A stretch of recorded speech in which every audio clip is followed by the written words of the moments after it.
哈萨克人抗议中国在哈萨克斯坦庇护的哈萨克人要求中国释放他们的亲属。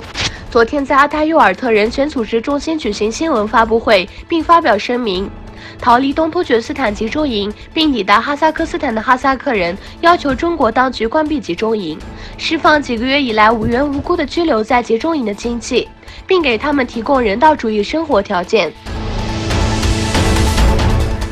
中国拟将2019年经济增长目标下调。据政策消息人士透露，中国计划将2019年经济增长目标从2018年的约6.5%下调至6%至6.5%。中国政府准备应对美国加征关税和国内需求减弱等不利因素。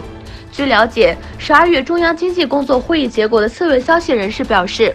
这项民意目标在此次闭门会议上得到中国最高领导层的认可。该目标将于3月召开的两会期间公布。美国将联合波兰举行中东部长级会议，在伊朗问题上，美国和波兰将联合主办一场促进中东和平与安全的部长级会议。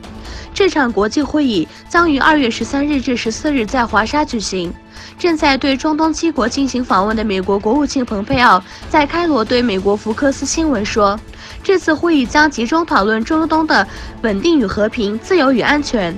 其中包括确保伊朗不会造成不稳定影响。他还表示，我们希望说服伊朗人、俄罗斯人政权和其他利益攸关方坐下来讨论叙利亚战后的政治秩序将如何发展。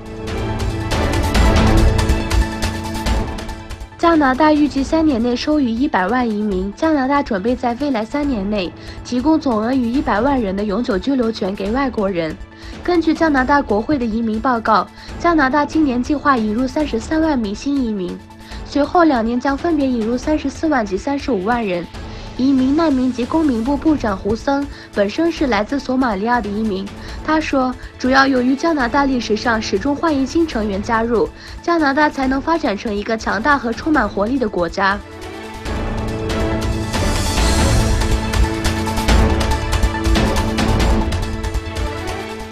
博尔顿关于土耳其与美国之间谈判的声明。美国国家安全顾问约翰·波尔顿说，土耳其和美国之间的军事层面的会谈将在下周继续。据了解，有色大帝欧纳勒领导的土耳其代表团将于2月5日抵达美国。波尔顿说，我们与土耳其一起阻止叙利亚局势恶化，这是至关重要的。我们希望与土耳其的谈判将产生双方都接受的结果。